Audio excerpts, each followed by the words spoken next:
Olá, galera! Sejam bem-vindos a mais um episódio aqui da Rio Podcast. Eu sou o Natan de Moraes, estou aqui com meu amigo Sérgio Henrique. Olá, galera! Estamos começando mais um programa Rio Podcast, episódio 43, um episódio especial pra gente falar de muita coisa boa, tendências. Vamos falar hoje de agronegócio, viabilidade econômica, agricultura familiar, vamos falar de agropecuária, vamos falar de iniciativas rurais. Nós estamos aqui com um cara fantástico, engenheiro agrônomo, hoje trabalha no IDR, Instituto do Paraná, sobre esse segmento rural, antigo Emater. Tô com um cara muito 10 aqui, nosso amigo prestativo, que veio dar um monte de informação. E já dando aquele recado, né, Natan? É isso aí, galera. Se você não segue a gente nas nossas redes sociais, Instagram, TikTok, a gente fala TikTok pra não tomar ruim lá depois no Instagram. Mas a gente tem várias contas, inclusive se você quiser se inscrever no nosso canal, eu convido vocês aqui, porque você diz pro YouTube assim que, gente, esses caras aqui estão fazendo um conteúdo legal, então se inscreva no canal, deixa o like aí, comenta também sugestões para os próximos episódios. Inclusive também, Sérgio, eu vou começar a fazer pelo menos uma vez na semana, abrir umas caixinhas de pergunta pra pessoas que vocês querem ver aqui no podcast. Com certeza. Que daí as pessoas podem falar assim, Natan, traz aquele meu amigo ali, show de bola, ele vai ter um conteúdo legal pra vocês. Manda uma mensagem pra mim que daí a gente pode tá marcando esse podcast. Inclusive, se você quiser participar também, só entrar em contato, meu contato vai estar aqui na descrição e é só mandar um alô lá pra nós. Fechou? E esse vai ser um programa especial que, além do canal da Rio Podcast, Sim. ele vai estar sendo patrocinado pela Imobiliária Ibaiti. Sim, vou Como botar é um aqui segmento, né? Inclusive, o pessoal da Imobiliária Ibaiti que nos seguem o nosso trabalho, fica aquele convite também, galera do canal Imobiliária Ibaiti. Esse é o canal onde eu faço parte aqui com meu sócio Natan Moraes. E a gente entrevista pessoas locais, autoridades, celebridades, pessoas profissionais do segmento para falar um pouquinho sobre a sua carreira, a sua jornada, a sua missão, luta, conquista. E hoje nós estamos aqui com um cara que vai dar um recado especial, principalmente para vocês do canal da Imobiliária Ibaiti. Nós vamos falar sobre viabilidade econômica do agronegócio hoje. Você tá morando na cidade, tá estressado, já pensou em morar no campo? Fique, que hoje você vai aprender muita coisa boa com o nosso convidado especial.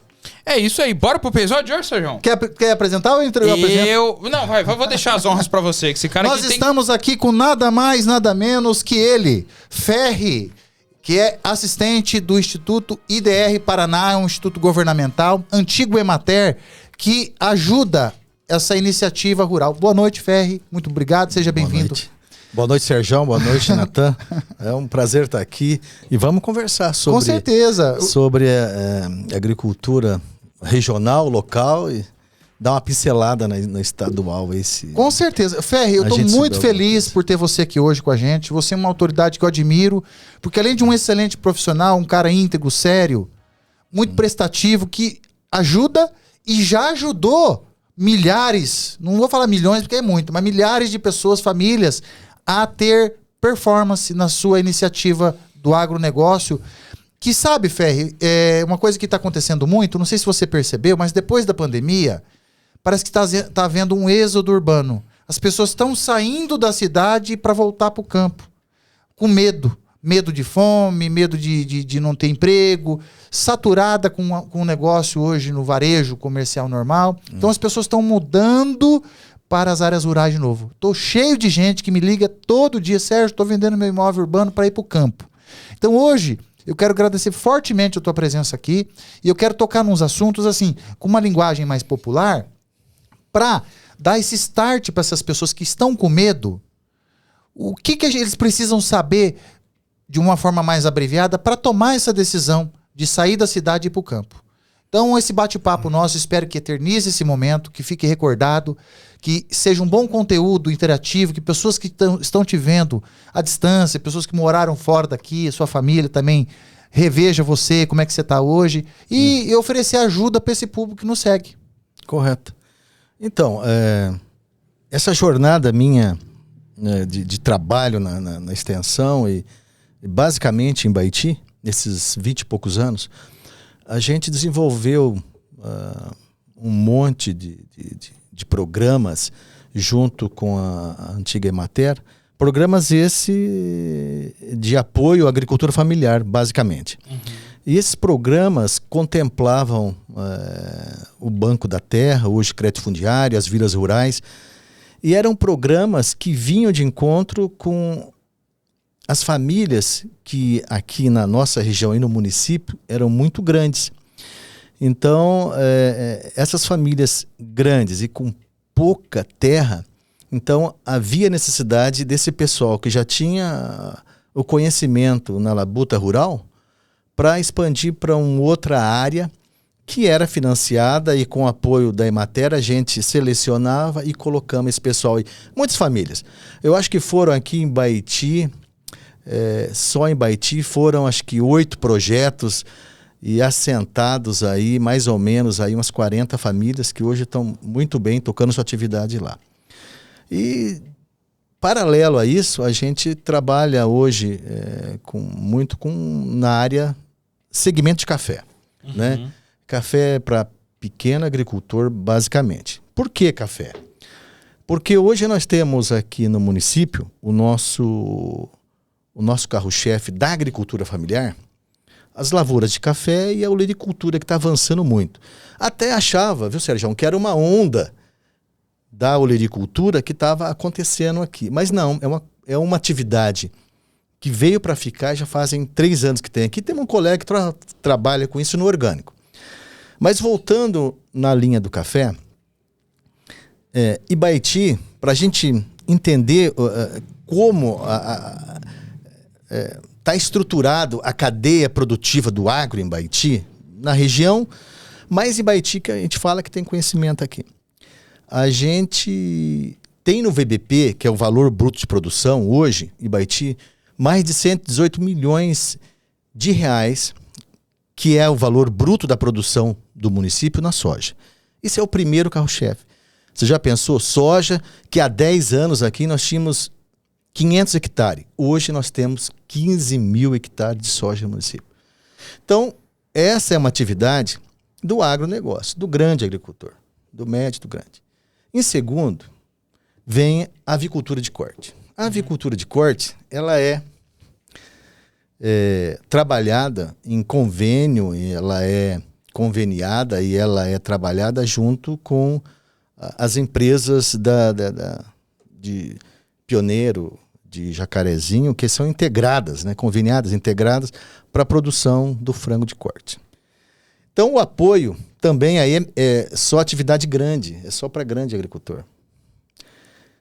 E isso gira no município 116 milhões de reais no VBP. É a segunda atividade que mais gera renda. É a avicultura de corte. Então, mas não precisa muito do apoio da Emater, ou da prefeitura, ou dos órgãos de governo. A avicultura está integrada, tem as condições. A prefeitura precisa lá fazer uma estrada, fazer um carreador para chegar lá o caminhão bem... E na soja também é o agro, é o grande. Bom, o café é a terceira atividade do município que mais gera renda. E 95% da renda é de mais de 800 produtores do café. Então o café é tudo agricultor familiar. Tudo vai aí de 5 hectares, 4,5 hectares de café, 5 hectares. Então esse é o pequeno. E esse é a terceira renda maior do município, que dá em torno aí de 68 milhões de reais do tudo que vendeu no município de café, 68 milhões, que é o terceiro. Quarto vem gado, depois vem vaca, depois vem cana de açúcar. Mas os 3 carros-chefes daí. E o terceiro é o café, que demanda agricultura familiar, que demanda vontade política dos órgãos do Estado e principalmente do município em investir, em apoiar, em fomentar essa atividade. Então a gente trabalha naquilo que o produtor não tem como ajudar, que é assistência técnica, que é orientação. Então aí nós entramos aí no pequeno cafeicultor, que 90% do café de 68 milhões de reais que gerou renda para o município em 2021 é da pequena cafeicultura, e são 3 mil hectares de café. E aí é a nossa cobrança. E aí é a nossa vontade que alavanque mais a cafeicultura. A cafeicultura de qualidade, renovação de lavouras, é uma coisa que tem que acontecer. E isso vai de encontro com o pequeno agricultor, com o chacareiro, com o sitiante, esse pessoal que faz, trabalha e produz. Ô, Ferri, tem tanta coisa que eu queria te perguntar, tanta coisa. Eu vou servir um café pra você, que nós fizemos um cafezinho especial pra você, quentinho. Esse café, inclusive, é daqui da região, que você conhece de cabo salteado, como é que fala, né? De cabo a rabo, né? Cabo a rabo. Ô, Ferri, tem tanta coisa que eu queria te perguntar. Vamos começar pela parte um pouquinho mais negativa, que é o quê? Esse êxodo que aconteceu dos produtores de café, que infelizmente pararam com a atividade. Por quê? Porque chegou um ponto assim que os filhos foram ficando velhos, foram estudando, foram mudando para a cidade, os pais foram ficando velhos, problema de coluna, problema na perna, e aí foi inviabilizando um pouquinho mais. Os jovens hoje estão com dificuldade de mão de obra para isso, mas em contrapartida começou os maquinários a entrar, fazer carreadores de 3, 3,5, 4 metros, que começou a viabilizar de novo. O preço que está o café hoje, que está moderado, vamos falar que está ótimo, mas está moderado, está razoável, e tem expectativa de crescer, porque Minas perdeu muita produção, infelizmente. Paraná teve a queimada do ano passado, da geada, que muito produtor cortou café e parou de mexer com café. Mas eu vejo uma tendência muito grande, porque o café diz que é a segunda bebida mais bebida do mundo. Não sei se é isso mesmo. Quais Correto. são as tendências tecnológicas de muda, de genética, que tem a ver com a nossa região, para quem está nos assistindo ter esperança no futuro? Bom, vamos por partes, como você falou, da sucessão. A sucessão nas lavouras é uma coisa que antigamente nós tínhamos muita dificuldade de lidar. Uhum. Por que nós tínhamos dificuldade? Porque a lavoura, a atividade não estava ainda totalmente mecanizada. E isso é uma dificuldade. O jovem, ele não quer mais pegar numa enxada e ficar lá passando 8 horas debaixo de um sol, com chapelão, carpino. Não, hoje tem que mecanizar. Uhum. Né? E a cafeicultura brasileira, ela mecanizou, tanto para grande como para pequeno. Então hoje a sucessão estava muito difícil. Hoje o jovem está voltando. Isso é uma boa notícia. Para o café, a gente sente que está... Por quê? Porque mecanizou. Você vai plantar o café, você pode plantar mecanizado, você pode carpir com mecanizado roçado, você pode colher mecanizado. Você só não desbrota, aí tem que ser manual, mas aí é uma atividade pura, é uma ação na lavoura por ano. Então, essa sucessão, hoje ela está mais fácil até de trazer, porque tem a tecnologia para pequena cafeicultura, para agricultor familiar, para poder trabalhar um café com alta tecnologia, com boa produtividade e com produção no pós-colheita de bebida excelente. Porque nós temos vantagens aqui. Eu não sei se você, como um profissional, pode me dar uma informação mais científica e técnica. Nós temos uma altitude excelente para café aqui. Nossa região tem uma média de 800 metros acima do nível do mar. De 700, 780. Certo. O pH da terra, altitude, influenciam na qualidade do nosso café? Não necessariamente. Desde que você faça uma correção do solo, não existe solo ruim, Sérgio. O que tem que fazer é a base, né? Tudo quanto é área para exploração de atividade rural, você tem que trabalhar esse solo. Como é que eu trabalho esse solo? Eu vou fazer uma análise de solo e vai procurar um colega da cooperativa, da Emater ou da revenda para poder analisar e ver o que está faltando nesse solo e corrigir. Uma vez o solo corrigido, ele produz um café de qualidade e com a variedade produtiva e recomendada e pronta para essa produção, dá um café de excelente qualidade sem problema nenhum. Hoje nós temos variedades aí, resistente à ferrugem, que vai menos defensivo. Nós temos uma variedade que você pode plantar ela num solo mais pobre, desde corrigido, que ela vai bem. Temos variedades que resistem a nematóide.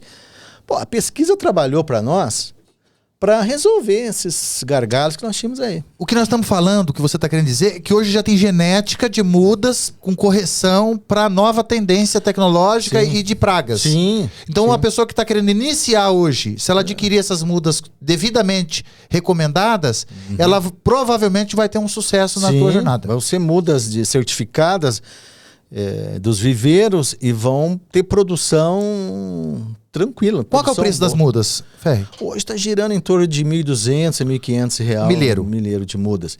E aí, a agricultura familiar, a gente entende que o grande faz isso, renova o cafezal a cada 20, 25 anos. Não tem mais aquele negócio de café 40 anos de idade. Acabou isso. E outra, vamos renovar a cafeicultura. E Baiti está renovando, aos poucos, mas está. A região está fazendo isso.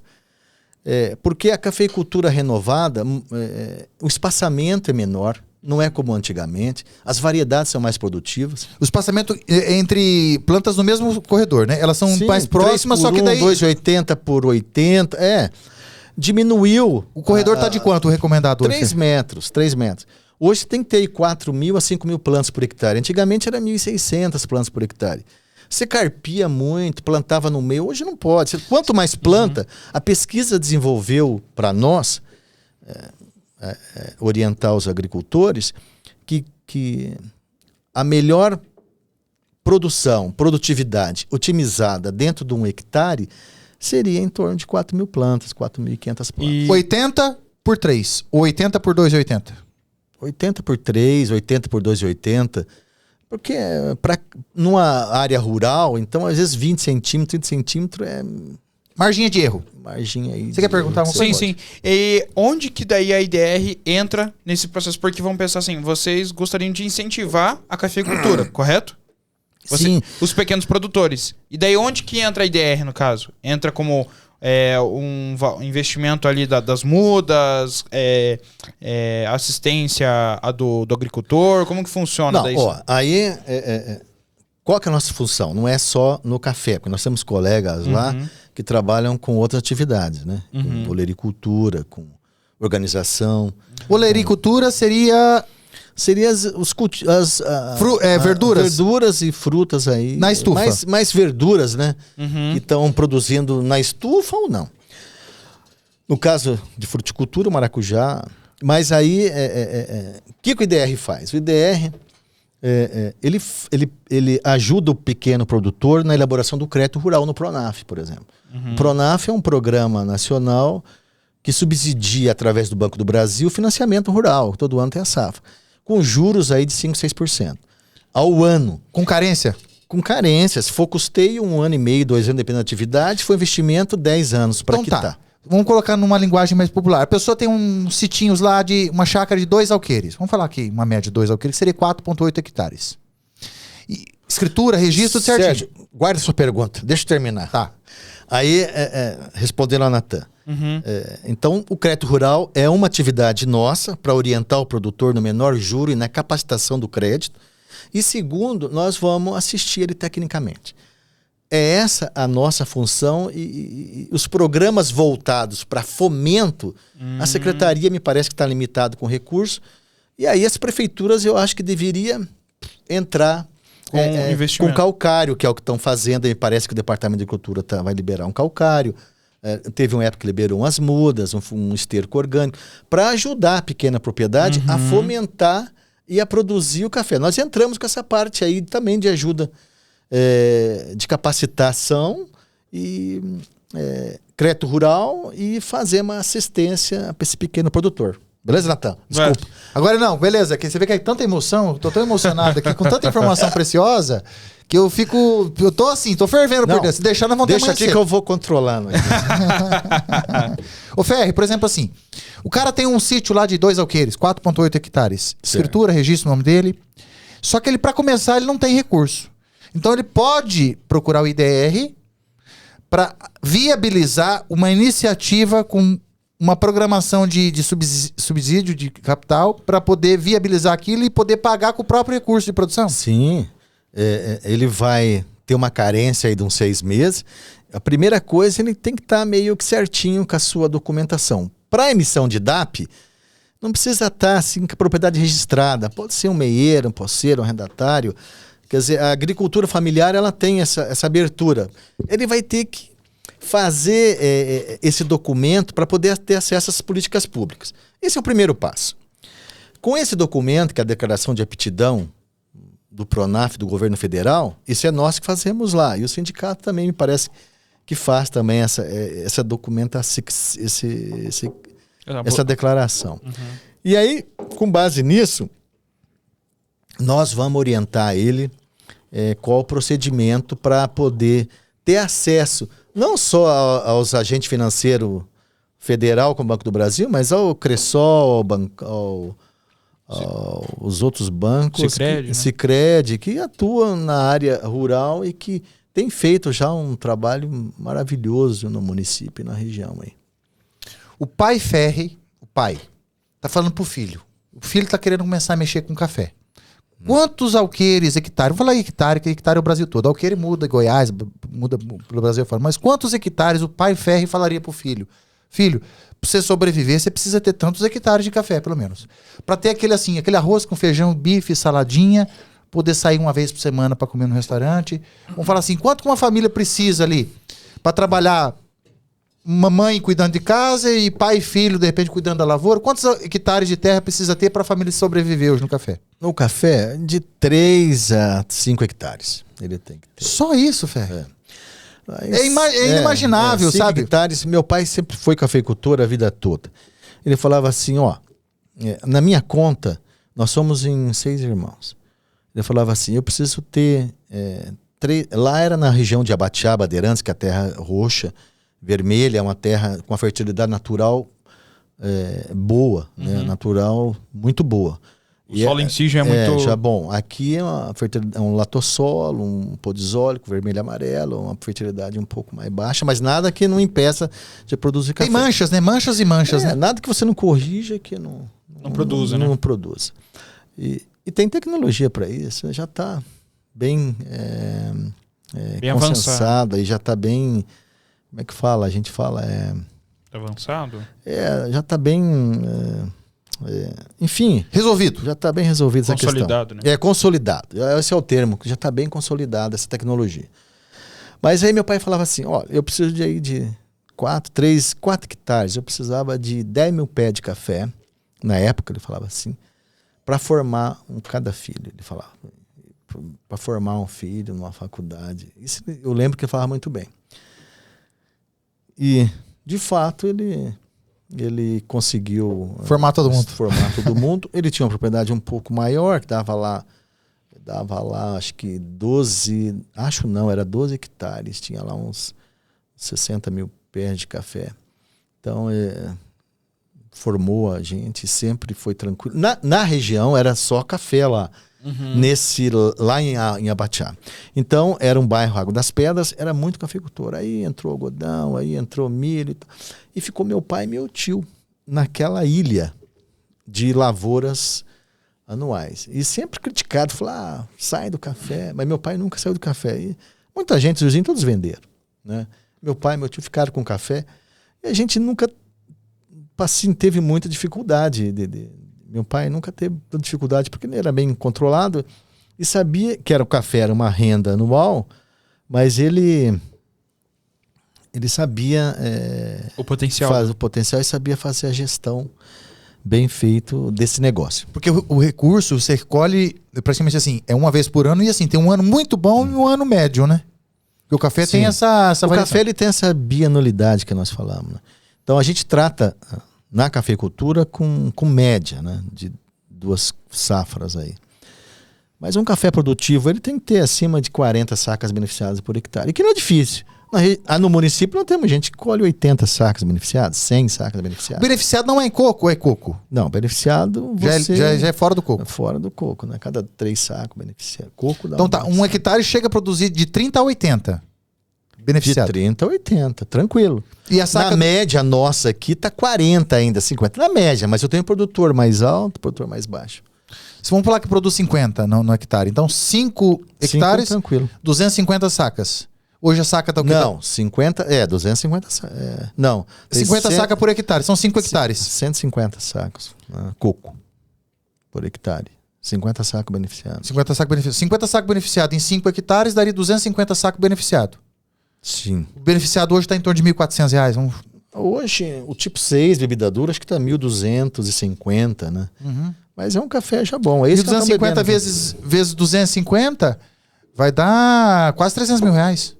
É por aí. A receita bruta é essa. Qual que é a faixa de despesa, assim, vamos falar com herbicida, por exemplo, ou adubo, no biênio? Não vamos falar em herbicida, vamos falar em roçada. Porque hoje nós temos que partir para um café mais natural, roçado no meio. Nós temos que ter vegetado a entrelinha do café roçado. Sem herbicida. Sem herbicida. Porque até as plantas novas hoje já estão com controle de pragas, né? As novas mudas. Não, elas não são resistentes a algumas doenças. Eu falo pelo café, mas existem os grãos aí que resiste a soja raid lá, né? Ela resiste passa o herbicida e não faz nada. Geneticamente modificado. Mas essas variedades que se planta da cultura do café, essas variedades que depois vão se tornar mudas e vão plantar, elas têm, algumas espécies, elas são resistentes a ferrugem, a nematóide, depende da variedade, que são várias variedades, né? Um rol de variedades. Um é mais susceptível ao ataque de bicho mineiro, são as pragas mais importantes. Bicho mineiro, ferrugem, que é a doença mais importante. Então a ciência desenvolveu essas variedades para ajudar a agricultura familiar e evitar a aplicação de defensivo. Hoje no meio dos carreadores estão plantando braquiária? Sim, braquiária, usuciensis. Ou a braquiária brisanta. Mas a Rhizusiensis, né? A braquiária é para não perder o solo? Para que serve? Exatamente, controle de solo, né? Umidade, né? Para não correr erosão. E a braquiária também, ela quebra, ela ajuda na estruturação do solo e facilita, recicla a adubação, né? O material verde você pode usar para adubo no pé do café e segura umidade, adubo também, ela ajuda a segurar. Tanto efeito benéfico fisiológico como morfológico. E lógico, vai ter que adubar o café e tudo. Mas hoje não se recomenda mais você ficar plantando no meio da lavoura, né? Porque você tem lá 4.000 plantas por hectare, não tem muito espaço para outra atividade. Antigamente você plantava milho, não. Mas acho que hoje com 4.000 plantas não há necessidade de fazer isso. E hoje a tecnologia mostra que a produtividade nessas áreas tem que ser feito desse jeito aí, né? Hoje, o que você recomendaria para uma pessoa que, vamos pensar, um cliente aqui do Sergião chegou aqui no sítio, o que você recomendaria para ele começar a trabalhar hoje? Com um ganho mais rápido, você fala? Isso, o ganho mais rápido e algo assim, custo-benefício, vamos dizer assim. Sem, talvez o morango é só fazer o canteiro, plantar, colocar... Isso, algo nesse sentido, sabe? Estufa, morango, agropecuária... Aquele que chega e nunca tem, às vezes... É filho de agricultor que foi para a cidade, foi para São Paulo, foi para Sorocaba, foi para ganhar vida, né? Ganhou, se aposentou, agora eu vou voltar para a propriedade. Bom, ele ficou um tempo, 20, 30 anos fora, mudou muito, né? A agricultura de 30 anos atrás para hoje. Então, a primeira coisa que a gente recomenda, até quando ele chega na Emater, ele compra uma chácara, um sitinho, a gente, primeiro, ele tem que visitar propriedades que tem aquela atividade que ele quer incrementar lá. Eu quero plantar morango, maracujá, eu quero montar uma estufa de 1.000 metros quadrados e plantar ou 500 metros quadrados e tomate, maracujá, tomate, pimentão. Então aqui nós temos vários exemplos, a gente pode levar ele lá, mostra, conversa com o agricultor. Vocês levam o novo iniciativa num outro produtor para conhecer. Produtor, para conhecer, dá um endereço, ele vai lá, acho que a gente está indo lá fazer uma assistência, leva ele junto lá, pergunta, vê como é que... No dia a dia, porque na teoria, às vezes, é bonito você ver, mas na prática, você sente mais como é o dia a dia. Como é o dia a dia lá do produtor. Também não tem segredo nenhum. E é uma coisa gostosa de fazer, sabe? Só que esse produtor que hoje está comprando o imóvel e está vindo para nosso município, ele tem que se conhecer e tem que se capacitar para aquela atividade que ele quer fazer. Consegue se preparar em pouco tempo? Vamos falar assim, o cara vai começar a mexer com estufa. Sim. 30 dias de estudo e acompanhamento, ele pega o jeito? Ele pode pegar o jeito. Ele pode. Eu acho que... visitando, porque na realidade quem vai fazer a estufa não é ele e nem os produtores que estão aqui fazem a estufa, né? É um profissional especializado. É o pessoal que faz estufa e faz a irrigação. A automação, inclusive, falar um pouquinho da automação, né, Ferri? Porque a automação hoje ela consegue ajudar bem o produtor, né? Sim. Como é que funciona a automação hoje para estufa? Vamos falar assim, nós estamos avançando nisso aí. Na parte de... Não sou a melhor pessoa para falar, né? Mas eu tenho um colega que trabalha comigo lá e pelo que a gente vê, assim, no município, nós temos todos os segmentos da produção, desde a construção da estufa, o preparo da área, a construção da estufa, a instalação do processo de irrigação, ou por gotejo, ou por aspersão, e a viabilidade de produção lá dentro. Então nós temos todas essas etapas, nós temos profissionais qualificados. Às vezes o produtor chega e ele tem uma certa noção, né? Ele contrata esse serviço, fala, vou plantar estufa 500 metros. Começa com 500 metros de estufa e não 1.000 metros. E aí ele contrata o serviço. Se ele fizer um Pronaf, financia isso daí, aí nós temos uma revenda, né, que a gente calcula o que ele vai gastar, e a revenda também faz isso, já é rotineiro. Ele vai e instala a sua atividade, a estufa lá. Aí vai outro, instala a irrigação. E aí mudas. Aí mudas tem vários produtores de muda em Londrina, que é o carro-chefe, né, que são mudas selecionadas, livres de virose, de doenças. Já há muito tempo são mudas selecionadas mesmo. Então não se faz mais mudinha no saquinho de papel e depois leva para plantar lá, que nem tomate, por exemplo. Estou falando na estufa. Então tem todo esse profissionalismo para atender a atividade. E assistência aí, aí a hora que montou a estufa, instalou a irrigação, vamos fazer o canteiro. Ele pode optar por um manejo tradicional, que é através de defensivo, 15 aplicação de defensivo no ciclo do tomate, ou fazer o agroecológico, que é praticamente zero de aplicação. Sério? Sério. Porque hoje nós temos tecnologia para isso. Mas é orgânico, não vou produzir nada. Pelo contrário, a produção se equivale. E o preço hoje do agroecológico e do orgânico é muito superior, né? Hoje uma caixa de tomate orgânica é 120, 130 reais. Do outro 40. Então, mas a produção é menos. Não, hoje tem tecnologia que produz igual ao tradicional e o orgânico. Nós temos tecnologia para isso. Então o produtor pode se capacitar, voltando à sua pergunta, ele pode vir e implantar uma estufa. Vai dar uma apanhada no começo, mas ele vai aprender. Vai pegar o jeito, vai pegar o jeito e vai ter gente que vai assessorar. E como que você diz assim, pro agricultor que vai começar com o orgânico? Teria que ter uma burocracia, um certificado para ter o selo de orgânico para poder vender a 130 reais a caixa? Como que funciona essa burocracia? Boa pergunta. Tem. Ele vai ter que passar do processo dele ele vai ter que fazer o processo de conversão da atividade para a certificação do orgânico. O que é isso? A certificação, para ele produzir orgânico e dizer que é orgânico, ele tem que ter um selo. Ele tem que estar certificado para isso. E como é que é isso? Aí tem todo uns requisitos para ele ser orgânico. Tá. Para ele ser orgânico, não, ele faz o distanciamento. Hoje nós temos muita lavoura, muita soja, ele tem que fazer uma barreira na propriedade dele, né? Uma barreira vegetal. Planta lá 2, 3 linhas de napier, de fora a fora, né? E aí ele vai cercando a propriedade cerca viva. De cerca viva para poder. Esse é um dos primeiros passos. Depois disso, os defensivos ou os produtos que tem que ser ali utilizados são biológicos e já tem uma lista desses produtos que ele pode ser aplicado lá, desde a produção até a colheita. E aí tem uma auditoria. Bom, ele foi lá, eu quero ser orgânico. Aí ele faz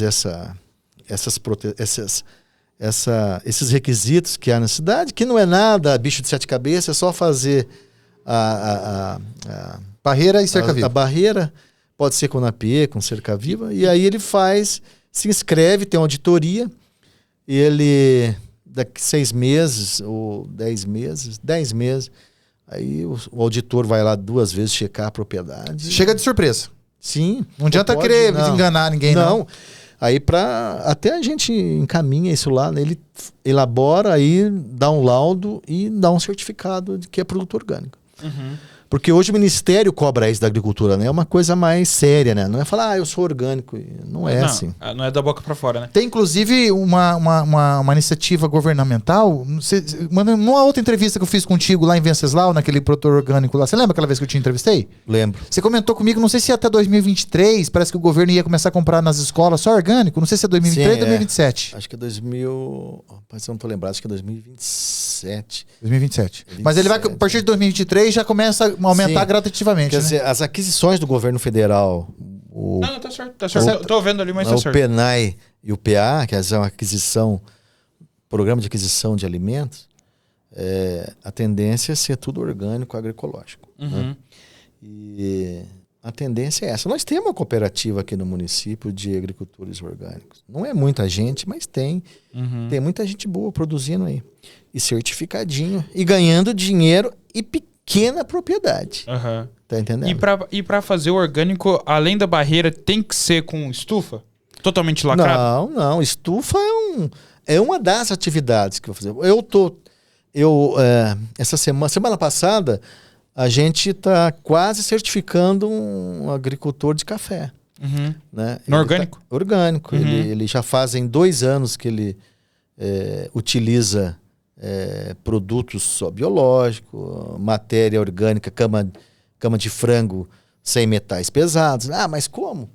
Cama de frango sem metais pesados. Tem laboratório hoje em São Paulo, Londrina, que você manda a amostra, ele faz a avaliação e se tiver metal pesado, você não pode jogar. Mas você não tem, você compra. A maioria não tem, né? Mas tem muita granja que tem na sua composição do esterco metal pesado. Então, para a agricultura orgânica, é interessante ter todos esses laudos, todos essas condições para você ser um produtor orgânico de alta performance. O Ferri, muita gente me pergunta sobre assim, tá, mas e se eu produzir, tem comprador?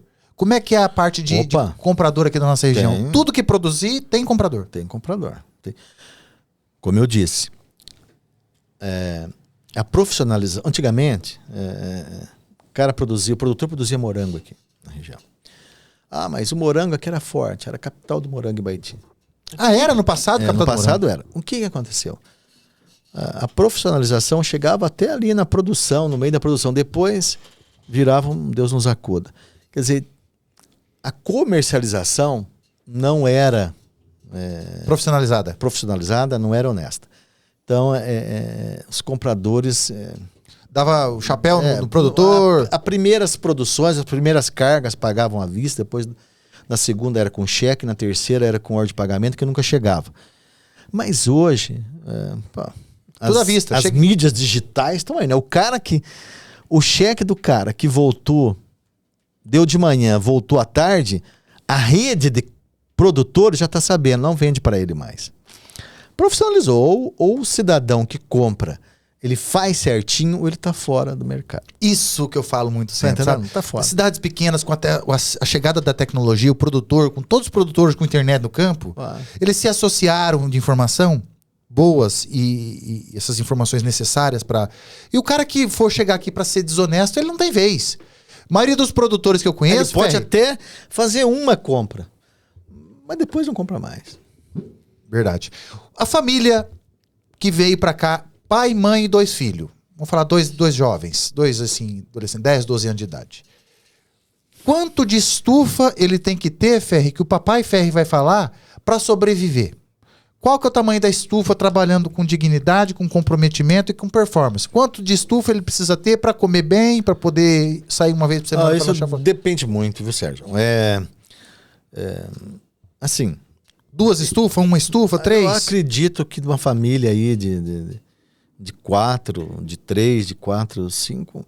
Seria interessante ter umas 2 estufas aí. Umas 2 estufas de 1.000 metros. Daria muito trabalho. Dá muito... Assim, dá uma receita legal. Ninguém vai ficar rico. Mas eu acho que ele tem um... Vão viver bem. Vai viver bem. E o pouco espaço, pode trabalhar tudo em volta da casa. Tudo pode. Criança, se for trabalhar no orgânico, a partir de que idade você acha que a criança ele acaba ajudando o papai e mamãe no campo? Você que é um cara experiente. Boa pergunta, né? Rapaziada, só quer saber do celular, jogar no celular. Não, mas o que a gente vê no campo, a família inteira trabalha. E como essas estufas, a gente trabalha mais com o agroecológico, né? Então a gente vê o pessoal meio novo, né? Vai para aula, depois ajuda numa desbrota, numa marril lá do tomate. Eu acho que esse trabalho aí ele é benéfico, ele é sadio, ele é educativo. Então aí trabalha todo disciplinar, mundo. Inclusive. Bem isso. Não é nada que vai cansar, não é nada que... Mas é aquilo que você falou muito bem. Quer dizer, hoje, na sucessão, além da tecnologia que veio para ajudar o tratorzinho, ou o tratorzão cabinado, com ar-condicionado dentro, com rádio. Quer dizer, diminuiu aquela coisa de pesado, feroz, dolorido de trabalhar braçal na zona rural. Então a tecnologia ajudou, né? Tá ajudando. Mas a informação, né? O caboclo tem que ter lá. E hoje, nas propriedades, é o celular, é a antena Wi-Fi, o computador, então. E isso veio para ficar e vai ficar. E aí o jovem volta para casa, volta lá para o sítio.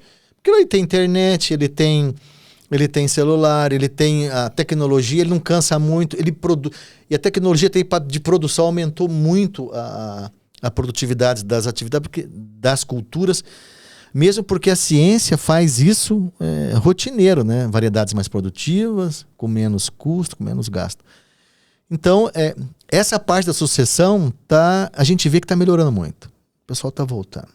Ferri, uma coisa que, entre várias curiosidades, assim, o bicho da seda teve uma época aqui em Baiti que tava, assim, uma loucura, né, cara? Ficou alguns produtores aí. Na tua avaliação, o que aconteceu com essa produção de bicho da seda sobre viabilidade econômica? O que você acha? Nós tivemos aqui, nos anos 90, 80, 3 empresas, né, que compravam casulos aqui, né? E que tinham integração com produtores de bicho da seda. Aí 2 hectares de amora, um barracãozinho, plantando lá, conduzindo 10, 15 gramas de bicho. É uma atividade bacana. Hoje a seda tá caríssima, né? Hoje tá bem viável. O que é que não tá hoje rendendo na agricultura? Você tem um pé de alface, você vende a R$5. Uhum. Não é mesmo? Hoje é o café... Tá bom, soja tá bom, bicho da seda tá bom, morango tá bom. Carne milho tá bom, leite melhorou. Leite. A única coisa que eu vejo que talvez não seja tão bom é o eucalipto. O pessoal errou no eucalipto no passado, né? Tá melhorando.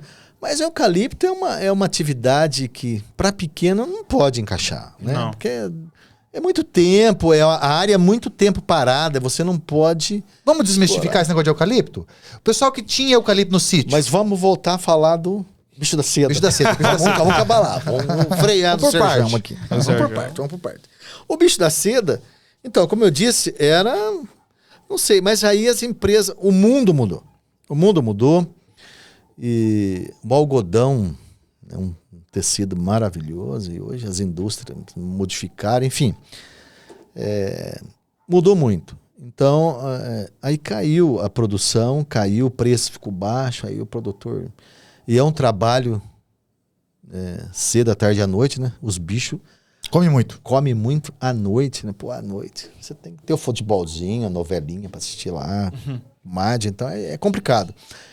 Mas dá renda anual, né? 5, 6 crias anuais aí de bicho pra poder... Rapaz, é uma coisa boa, sabe? Mas dá renda. Só que... É familiar também. É familiar. Mas aí deu uma diminuída e agora, uns 4, 5 anos, me parece que a Bratac está aí com o bicho da seda e está indo até que bem, né? Aqueles produtores que têm tradição no bicho da seda estão fazendo. Hein?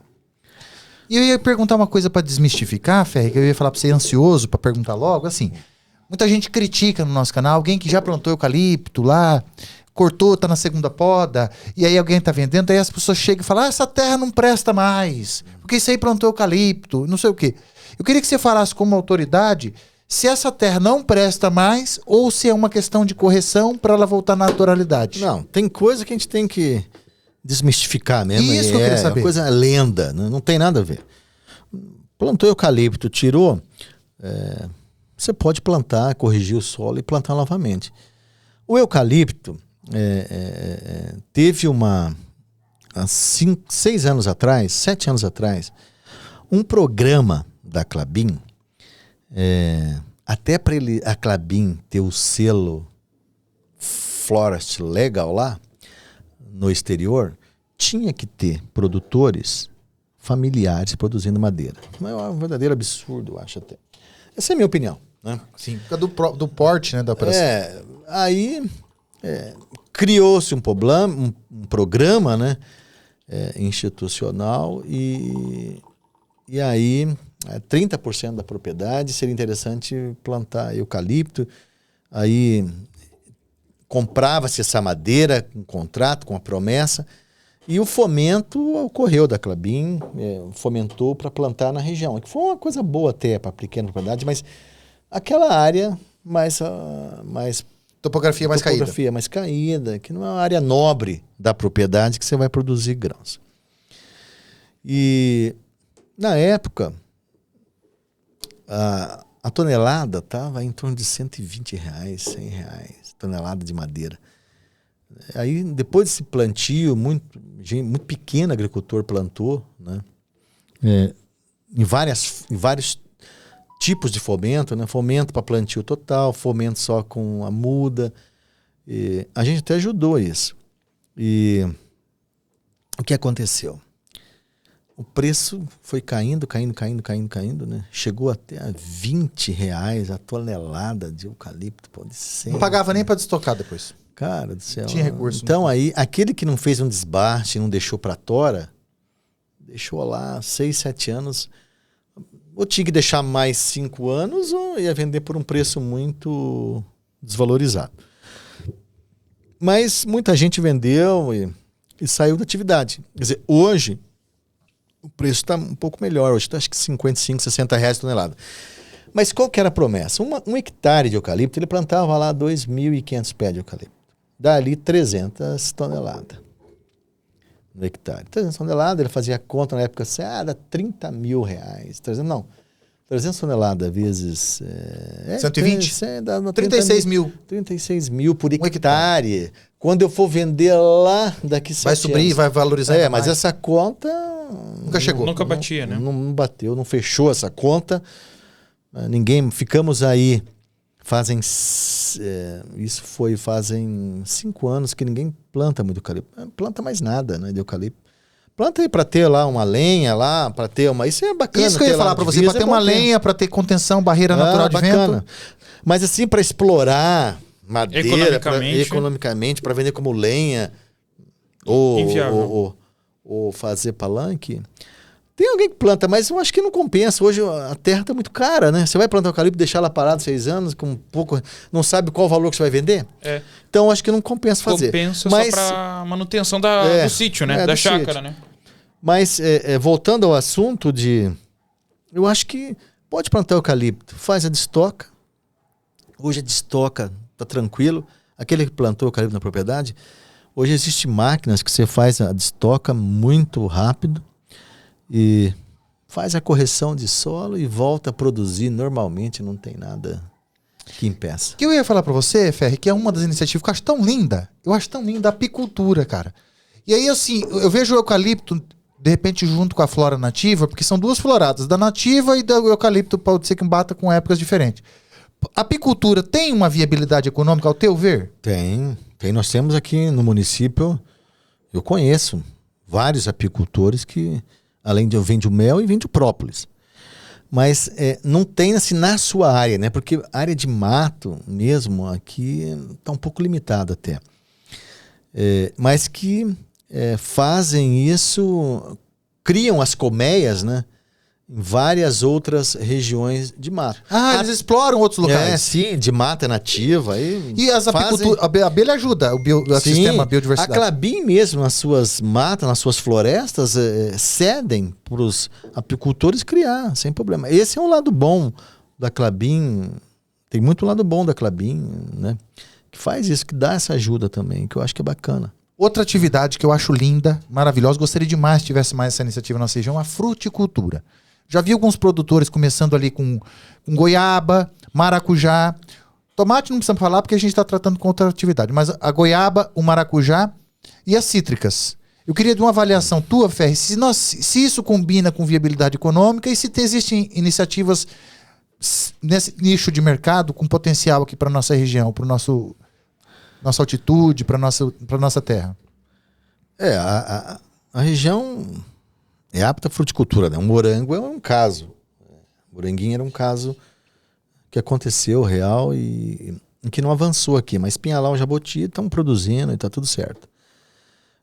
O maracujá também, né? Teve um pool aí nos anos 80, também aqui na região, foi muito explorado. Voltou agora, você está voltando o maracujá, né? Só que agora, antigamente me parece que era assim, vários plantavam também, não tinha uma comercialização profissionalizada, então era um tombo atrás de tombo, era subir e descer, era uma onda, havia... Mas agora me parece que o produtor, muito bem informado, dentro das mídias aí, ele planta pensando na comercialização e vendo se o município, se a região que ele está tem altitude, tem condições climáticas para ele explorar. A gente sabe que o maracujá aqui vai bem, a gente sabe que tanto o doce como o azedo vai muito bem. Goiaba vai muito bem. Uva vai muito bem. O maracujá doce exige muito conhecimento para a produção econômica, mas uva, maracujá azedo, que mais que você falou? Goiaba vai As cítricas, eu tô sentindo dificuldade, assim, de ver tantos produtores de cítricas. Eu não sei se é um problema regional. Eu vi um produtor de laranja ali perto do Pico, que é um cara que tá com uma produção linda, maravilhosa. Vejo uma demanda muito grande aqui por limão, mas não conheço nenhum produtor de grande escala de limão. De citros aqui não tem produtores. Nós temos ali, o Sidney Hopkins é um produtor de citros, está iniciando já há 2 anos. Sério? Tem citros lá, tem laranja. Tem o pessoal do Lorente, que tem laranja. Limão não tem, produtor. O Busato tem laranja, o Yamato tem laranja. Laranja em área comercial. Vendem. E limão não? Limão muito pouco. Tinha um lá no assentamento, mas não deu certo, não vingou. Mas nós temos áreas de produtores aqui em Baiti de laranja. Estão indo bem, estão vendendo para suco, vendendo in natura, laranja de mesa. Dentro do pomar tem várias espécies, mas estão produzindo bacana. Só que tem que ter cuidado, né? Porque a laranja, o cítrus com o greening, que é um vírus aí, é terrível, né? Então tem que ter muito cuidado, tem que ter um pouco de tecnologia.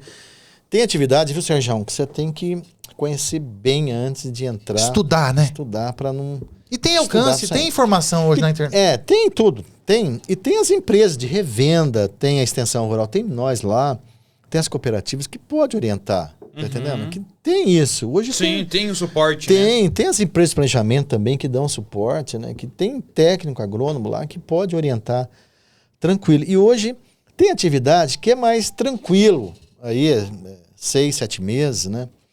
Ele colhe, ele faz, é mais tranquilo. Tem atividades que tem um pouco mais de dificuldade, demanda mais conhecimento e capacitação do produtor. Nós temos aqui um grande projeto no município que está meio ainda...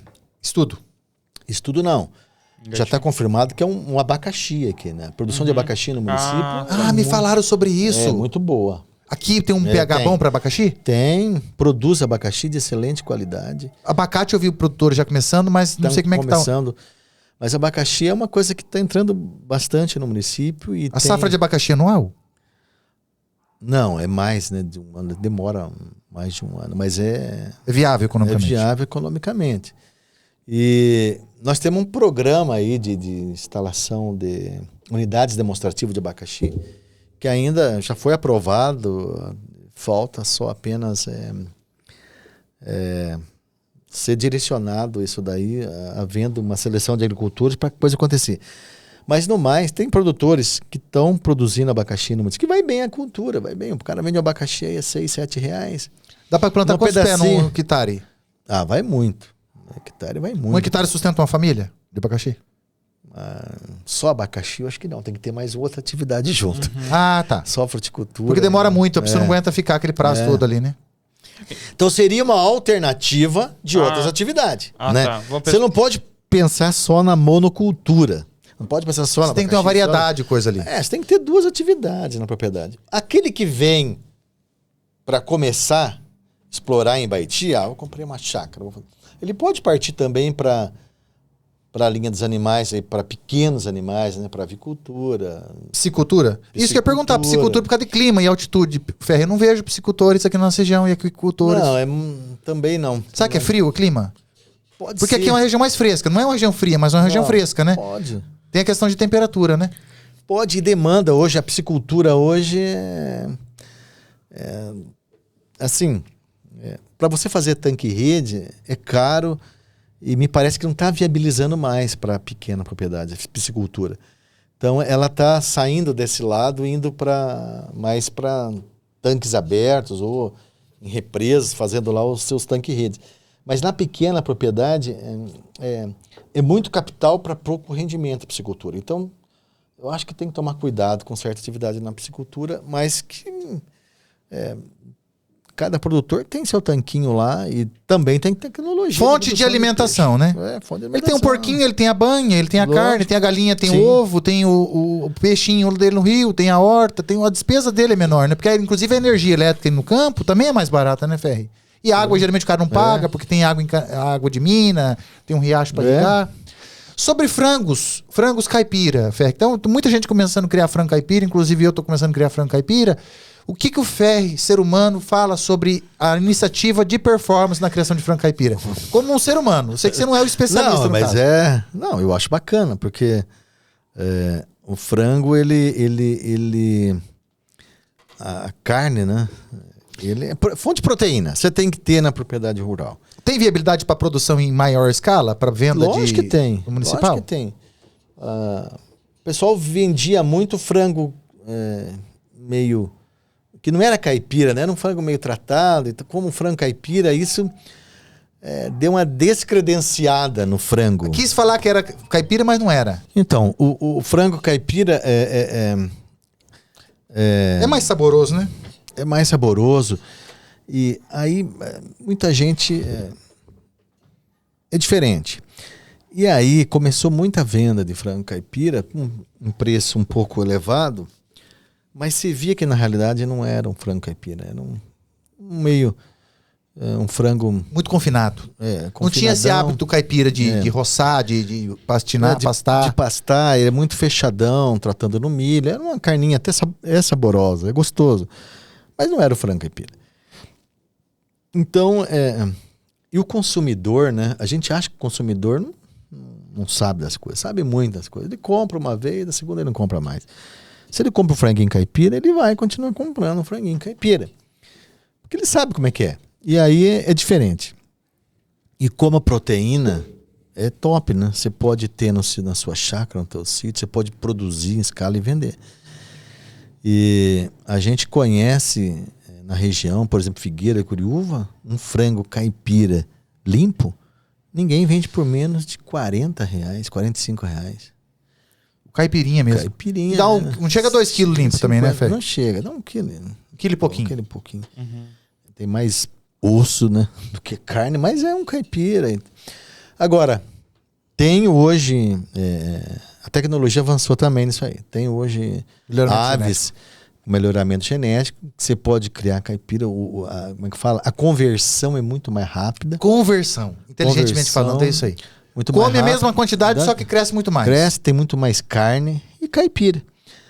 Quer dizer, tem tecnologia para isso. É que nem antigamente o milho, né? Você plantava aquele BR-101, por exemplo, você colhia 100 sacos por alqueire. Hoje você tem variedade de milho que você colhe 450, 500. Você tinha café que produzia 10 sacos beneficiados por hectare. Você tem café que produz 80 sacos beneficiados por hectare. Soja se produzia 30 sacos por hectare. Hoje você tem soja que produz 50 sacos por hectare. Então a tecnologia vai ser... Animal, a mesma coisa. Boi, porco, ave, a mesma coisa. Hoje nós temos... Só que nós temos que aplicar, nós temos que conhecer, explorar e mostrar que tem isso. A região não é uma região de avicultura assim... profissionalizada. Profissional de caseira. Mas eu acho que é um campo enorme. Uma propriedade de 5 mil metros de vila rural, que é a média hoje de vila rural, com 5 mil metros que a pessoa tem, um quarteirão, vamos falar seria assim. Ela consegue produzir frango caipira para poder viver daquilo? Lógico. Se ele faz uns piquetinhos pasto, um galinheiro bem feito, uma divisória com água limpa, e ele pode tranquilamente ter uma diversidade. Tanto para corte como para ovos. Sim.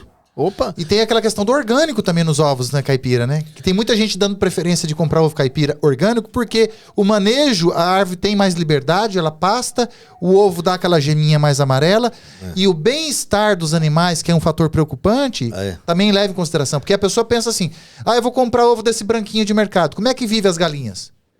Agora, se é vendido para o consumidor final que a galinha no caipirão, no manejo caipira, ela vive solta, ela tem água, ela tem sombra, ela tem pastagem, o bem-estar animal faz a diferença e a pessoa acaba pagando mais. Uma dúzia que você paga 10, o cara paga 16, paga 18, porque tem um bem-estar animal por trás. Tem uma sociedade com essa preocupação. Não sei se você percebeu isso aí. Isso aí você entende bem, mas é por aí mesmo, é verdade. Vamos falar um pouquinho de agropecuária, o Ferri? Vamos falar um pouquinho de gado? No teu conhecimento, como ser humano e profissional e homem do campo, homem da terra que vive aqui há muito tempo. Laticínios, né, as leiterias, o pessoal produtor do campo aí.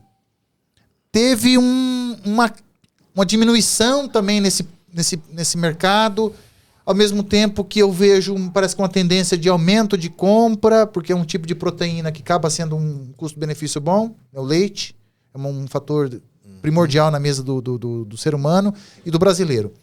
Como é que está sendo esse balanço? Como é que a indústria está vendo? Os produtores parando e ao mesmo tempo a demanda aumentando? O que você entende disso aí? O que você acha que está acontecendo no campo? Olha, o que eu vejo, não é muito a minha área, mas o que a gente vê que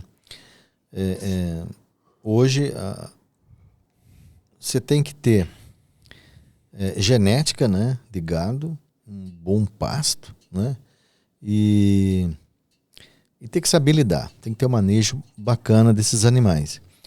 E eu acho que não precisa de muito, né? Hoje nós temos animais aí, no caso de bovino de leite, animais que os Gerson Holanda, né, são animais pequenos, mais fácil de lidar, tanto, mais fácil, mais dóceis, né, de lidar e com produtividade quase igual do holandês, do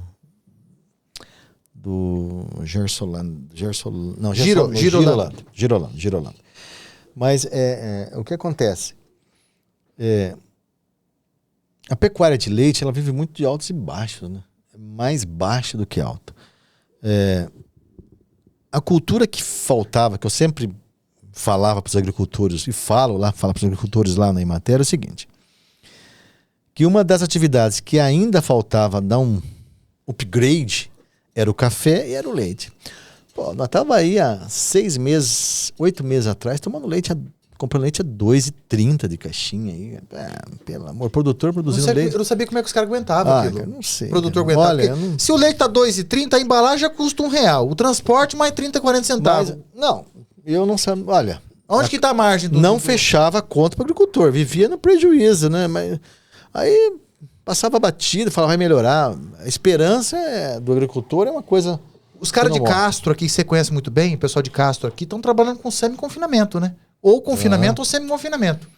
Parece que é um profissionalismo que está vindo mais para atender essa falta. Ali é muito avançado, né? Tecnologia, produção leiteira. Mas o que a gente vê aqui é que eu conheço produtores de leite com 800, 900 litros dia. Olha, saía do Pronaf, entrava no Pronaf, fazia aquele pagar conta e... vendia almoço para comer na janta. E ficava nesse rodízio, né? E agora me parece que o leite deu uma... faltava... O café deu uma subida há um ano, né? Voltou nos preços mais remuneradores.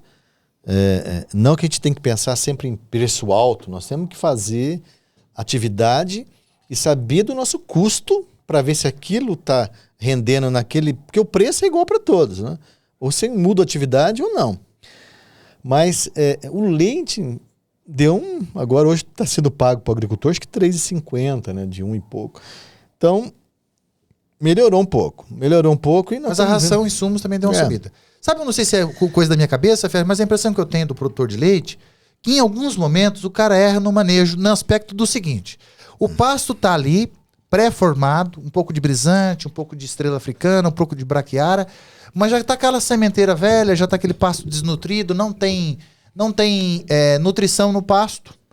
Água, você vai fazer uma análise da água, às vezes o cara não coloca uma água considerando a pureza que ela deveria estar. Questão sanitária, coisas assim, fatores que parece que prejudicam um pouquinho, principalmente a nutrição animal. O bem-estar do bicho, né? Bem-estar do bicho, nutrição animal no aspecto aminoácido, vitamina e tudo que precisa ser de introduzido na ração. E o pasto, falta de nutriente. Eu não vejo os produtores falando de nutrir o pasto. Nutrir o pasto. Adubar o pasto. Qual que é o impacto que isso tem na produtividade? O produtor hoje que vai entrar, é uma atividade cara. Investimento hoje para produzir leite ou corte. Cara, você tem que comprar o gado, produzir, quer dizer, vai muito dinheiro. Então, o caboclo que for produzir leite, ele tem que ter conhecimento disso.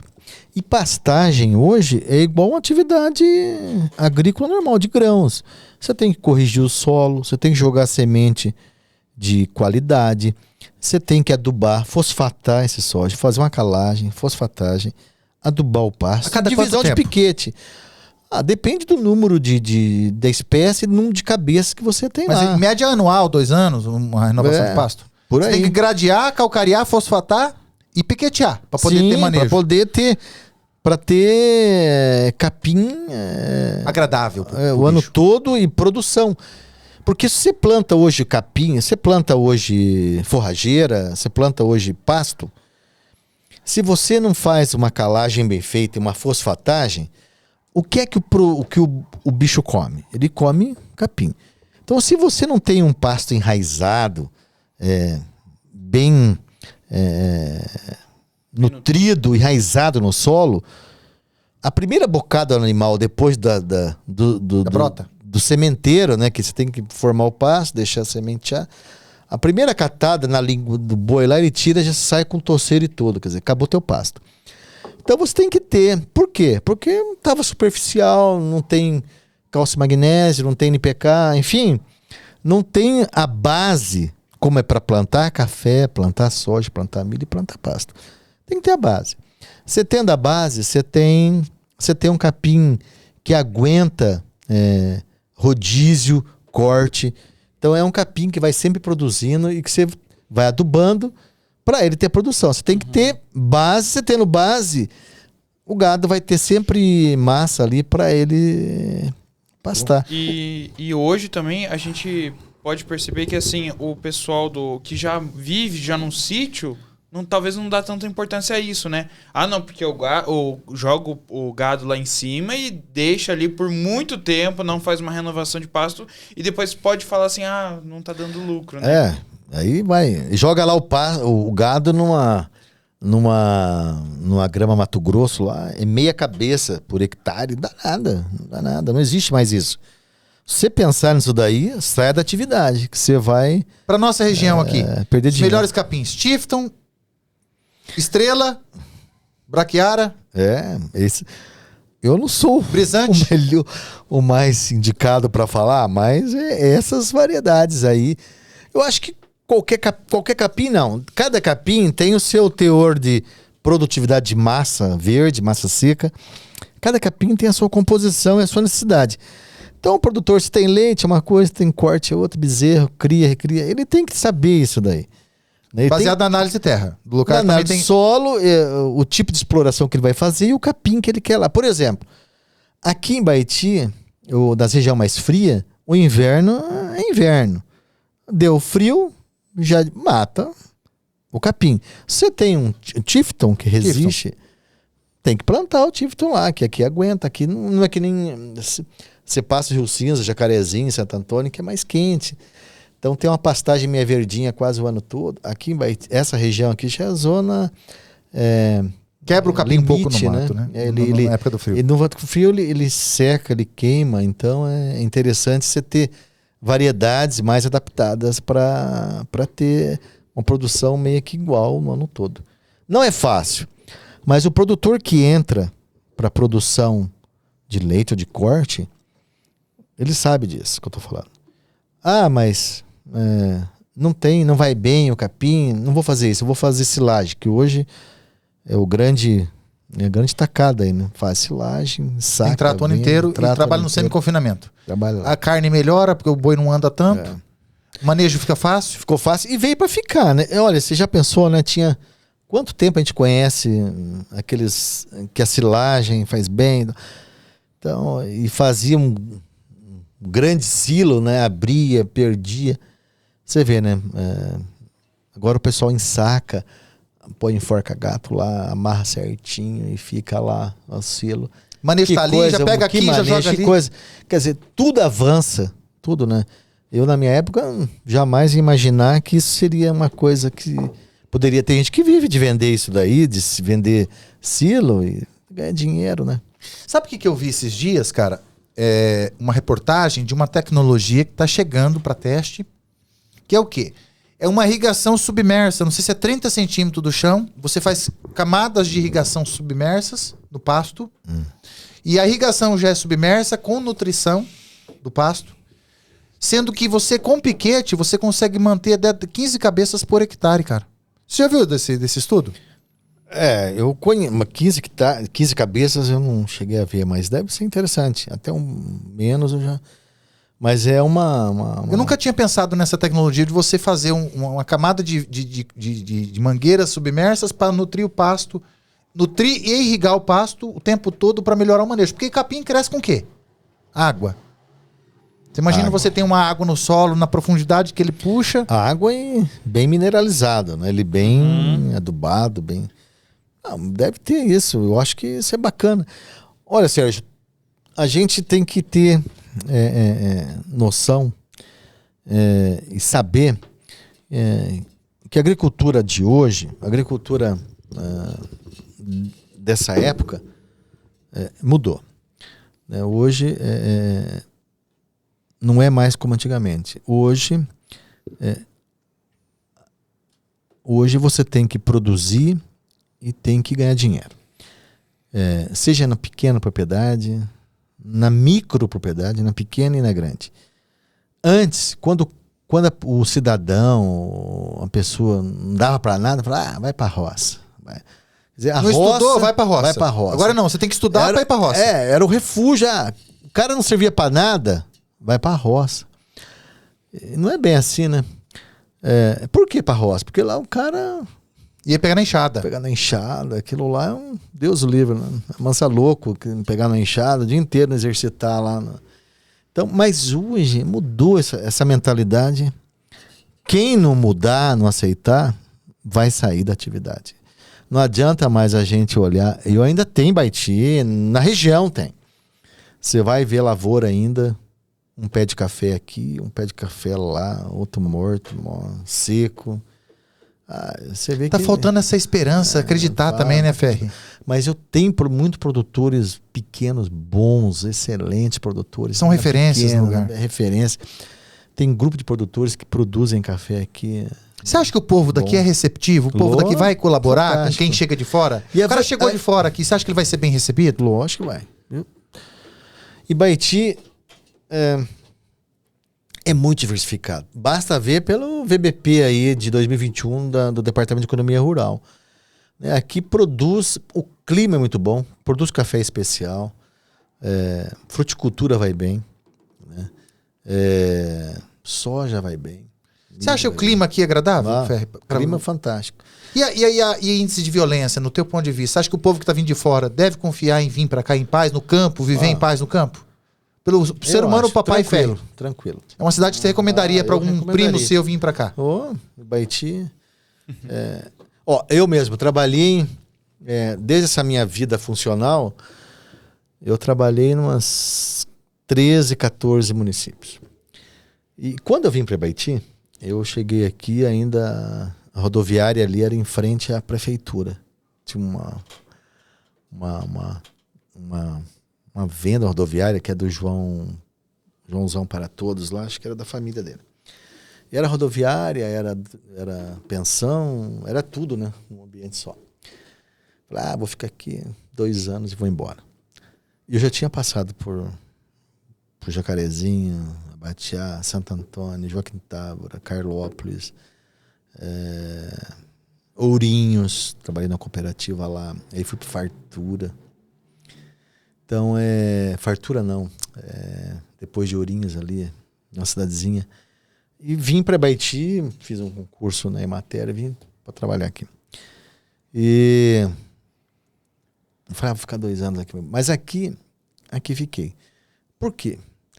Porque o clima daqui, ele tem uma temperatura amena, o ano, temperatura média aí, de 20, 21 graus, na média. Lógico. Sério? Frio. Eu achava que era na faixa de 23. Não, é 20 até 22 graus. É uma temperatura na média. Ninguém usa ar-condicionado aqui, né, Fê? Excelente. Não, quase ninguém, né? Não. Piscina aqui é muito para enfeite, né? O pessoal tem que ter um aquecimento, né? Pra poder... Não, vai usar a piscina. Tem ano que usa aí 1 mês, 2 meses, né?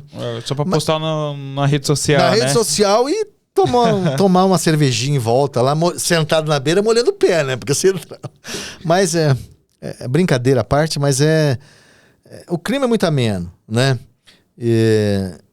Rapaz, eu já morei, né? Tudo que esse lugar que eu fui aí é tudo quente, clima. E aqui a região é fantástica. E aqui eu fui ficando 2, 3, 4 anos, e, enfim... finquei pé aqui. Eu gosto muito da região aqui, né? Jaboti, Japira, Ibaiti, Pinhalão, né? Ibaiti é referência, é diversificado. Aqui o pessoal da região vê o que está acontecendo em Ibaiti e vai fazer. Ibaiti é isso. Hidroponia, Ferri, que eu não falei com você de hidroponia. Pra gente estar chegando meio que no final do programa, já tá com 1 hora e pouco, você é um cara que saiu do teu descanso, da tua casa pra vir pra cá, quer dizer, saiu do trabalho pra vir pra cá, né? Vamos falar mais alguns detalhezinhos, mais algumas coisinhas. Hidroponia, não tô achando o produtor aqui. Por que será? Clima, Ferri? Ou é iniciativa mesmo cultural? Não, eu acho que assim, olha, tem muita água, né, no município, tem muita...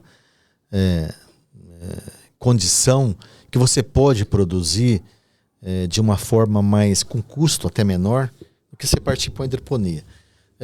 A hidroponia custa caro? Custa caro e você tem que estar capacitado para produzir e ganhar dinheiro. E você pode produzir aqui sem ter esse custo elevado e as condições são quase iguais, produz na mesma época, no mesmo tempo e com a produção de qualidade como é a produção de hidroponia. Então, por isso que não se avançou muito aqui. Eu não vejo aqui também, não conheço ninguém que tenha essa atividade. É como você irrigar café, por exemplo, né? Não existe isso aqui. Por quê? Chove 1.300, 1.400, 1.500 ml no ano. Então, é o que o café precisa aí para a sua vida, para o seu ciclo produtivo, isso de água.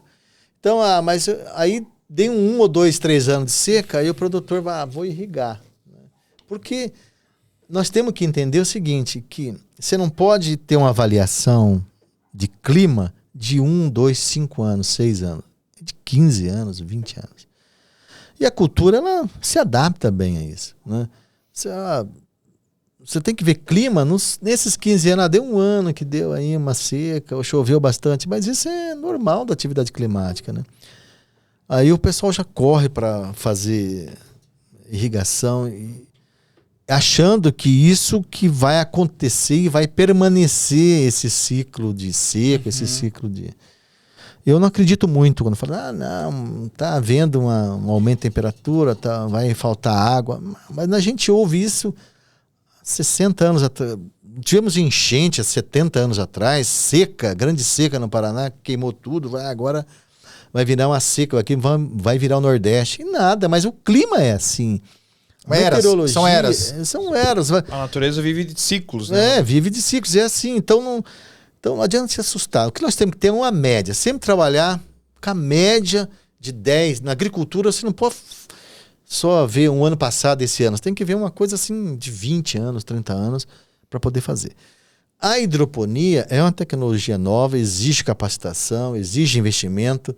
E que para nós hoje aqui, Sérgio, nós temos outros meios de produção que vai igualar ou superar a produtividade. Viáveis mais rentáveis. Esses dias eu fui em Carlópolis, naquelas Propriedades Bonitas, da represa lá, eu vi o cara com o pessoal do Emater visitando a campo um produtor de café que fez irrigação no café dele inteiro. Você ficou sabendo dessa ação lá? Em Carlópolis? Tá com uns 90 dias atrás, eu vi um produtor lá que estava numa visita de campo e o cafezal dele ali, mas um cafezal, um café de referência mesmo no lugar. Tem muita água abundante, né? Eu acho que irrigação é uma prática, né? Uma tecnologia que você pode utilizar. Desde que você depende do lugar que você esteja, a variedade que você plantou, do espaçamento. E você tem que ter muito claro o que você quer lá na frente de produtividade, né? Você quer sair... Quem vai irrigar quer sair de uma produtividade de 70, 60 sacos hectare para 100 sacos hectare. Então ele já está numa produtividade top. E ele quer ficar mais top ainda. Então ele quer eliminar esse risco, que é o risco climático. Né? Ele controla a adubação, ele controla o manejo, às vezes ele não controla o quê? Chuva, e não controla frio. Então ele vai eliminar a questão da água, a questão da irrigação. Então vai ficar mesmo planejado aquilo que ele quer produzir lá, que ele sabe que vai com a irrigação produzir. Tem que estar muito bem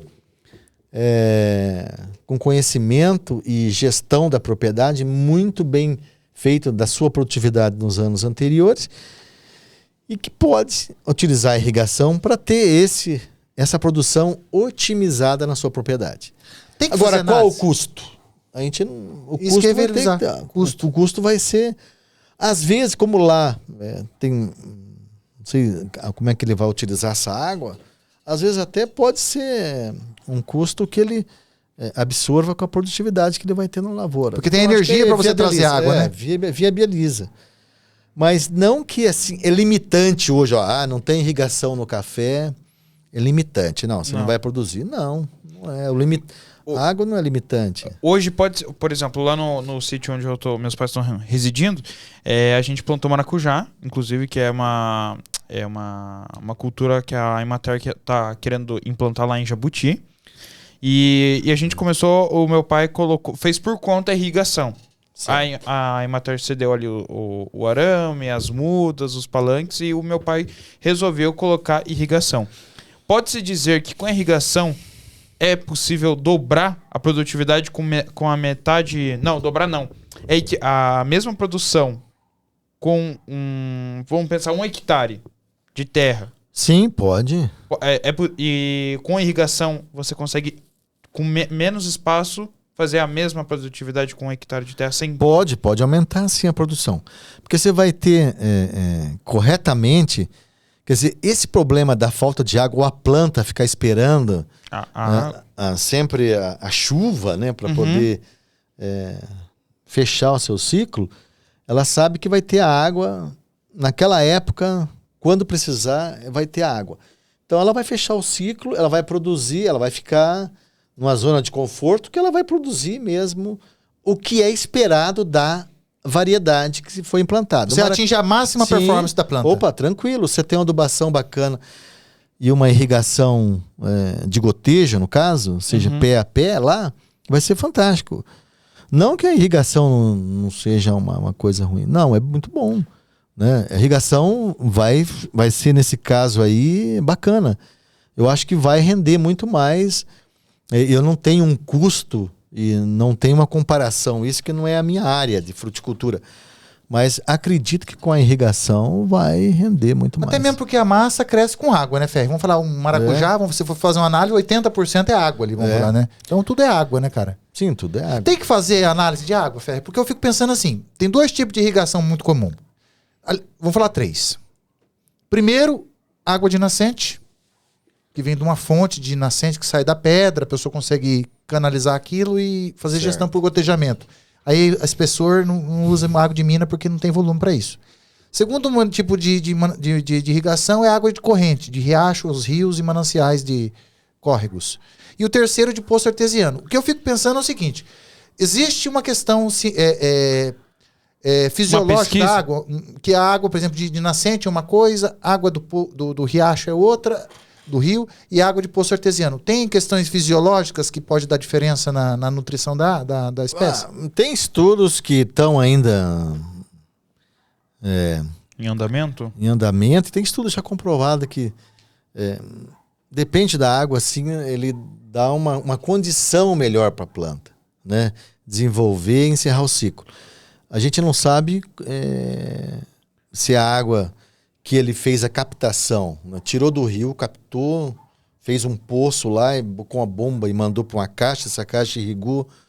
Se essa água do ribeirão, ela vai, uma água de uma mina que ele jogou também numa caixa e jogou para... Que eu acho, isso aí eu desconheço, mas tem um estudo nisso daí que... É porque eu fico pensando que assim, diz que dá uma condição melhor para a planta, diferença para a planta. Porque a água tem o pH da água. Sim. Tem a questão clorada da água, tem a questão dos minérios da água. Então eu fico pensando, será que esses componentes da água pode melhorar a performance? O pH influencia muito. Por exemplo, na pulverização de atividade soja, milho, café, tem que ter um pH equilibrado para o produto químico poder reagir melhor e ter a potencialização dele 100% na atividade fim da praga ou da doença. Ah, entendi. Então, se tem um pH muito alcalino, não é bom. Muito ácido também não é bom. Você tem que ter um pH equilibrado. Isso para cada tipo de defensivo. Hoje tem produtos no mercado que você coloca, você aumenta o pH ou diminui o pH. Para aquele produto químico, para combater aquela praga ou aquela doença... Para potencializar. Para potencializar a aplicação e o produto que você pagou lá. Ferri, infelizmente nós estamos chegando no final. Eu queria que você mandasse um abraço para tua família, para os teus amigos, para os teus parceiros de negócio, para os teus parceiros do campo. Manda um abraço para a galera olhando para aquela câmera ali. Ah, tá. Não... Eu agradeço muito a oportunidade que vocês deram aí para a gente falar um pouco daquilo que a gente faz, do pouco conhecimento até que a gente tem para a agricultura municipal. E mandar um abraço para os colegas técnicos das cooperativas, das revendas, que são tudo colegas e parceiros nossos. Mandar um abraço também para os colegas de trabalho lá, né, para a Luciana, para a Mara, o pessoal que trabalha com a gente lá na Emater no dia a dia. E um abraço para o pessoal da agricultura da prefeitura também, que é muito gente boa, que nós trabalhamos junto há muito tempo. E agradecer a oportunidade, Sérgio. Você e o Natan aí. Obrigado, nós que agradecemos. Conversar aí com você. Deixa aquela última mensagem, olhando para essa câmera, para a pessoa que está na cidade querendo vir para o campo. Aquele recado do Pai Ferri falando sobre esperança, acreditar, não desistir, estudar. Fala um recadinho rápido para alguém. Meu recado é o seguinte: Ibaiti é um município excelente, maravilhoso. Ele tem clima, tem condição, tem terra, tem todas as condições para quem vem aqui buscar trabalhar na zona rural ou comprar um imóvel. Eu tenho certeza que ele vai ter sucesso. Se ele tem um pouco de vontade e um pouco de condição, ele vai ter sucesso, porque aqui a gente é boa, o pessoal da terrinha é gente boa, é receptivo, e ele vai ter sucesso. Pode vir tranquilo para Ibaiti e na região, que ele vai ter sucesso e vai gostar do município. Fechou, Ferri? Fechou. Muito obrigado, cara, pela oportunidade. Quero mandar um abraço para nossos seguidores também, agradecer. Não esqueça de deixar aquele comentário, perguntas e respostas. Depois nós mandamos pro Ferri. Se alguém precisar de uma ajuda tua, uma orientação pequena, entrar em contato contigo, você me autoriza a passar teu telefone? Sim, pode. Aí, pessoal que está nos seguindo, o pessoal do Rio Podcast, o pessoal do canal da Imobiliária Ibaiti também, que vai ter acesso a esse conteúdo. Quem precisar de orientação, vou encaminhar o telefone do Ferri, só mandar uma mensagem lá no WhatsApp da Imobiliária, que a gente vai mandar o telefone do Ferri para vocês acreditarem, vir, que o Ferri vai dar as dicas iniciais para vocês não ficarem perdidos. É isso aí. Posso finalizar aqui? Finaliza aí. Galera, eu agradeço fortemente pela sua presença aqui durante esse episódio, e também o contato aqui do Ferri vai estar na descrição. Obrigado, Imobiliária Ibaiti, por estar patrocinando aqui esse episódio. Também a Rio Produtora por estar patrocinando esse episódio. E galera, se você precisar de alguma produção audiovisual, videoclipe, vídeo para casamento, vídeo para evento, agora a gente também, a Rio aqui quer adentrar bastante nessa área de eventos, Então, se você precisar de qualquer coisa para eventos aí, a gente vai ter um prazer. Chá de revelação. Chá de revelação. Vídeo institucional da tua empresa, vídeo comercial, curso. Olha, então se encada, hein, cara? Caramba. Maravilha. É isso aí, né? Se você quiser fazer um curso, ou melhor, né? O Sérgio sempre reforça que também, se você quiser, tem vontade de montar um podcast, ver como que você pode montar, a gente pode alugar esse espaço aqui pra você montar, pra gente fazer o seu podcast aí, beleza, gente? Vamos ficando por aqui, obrigado pela sua presença e também até o próximo episódio. Valeu, tchau, galera. obrigado! Tchau, tchau!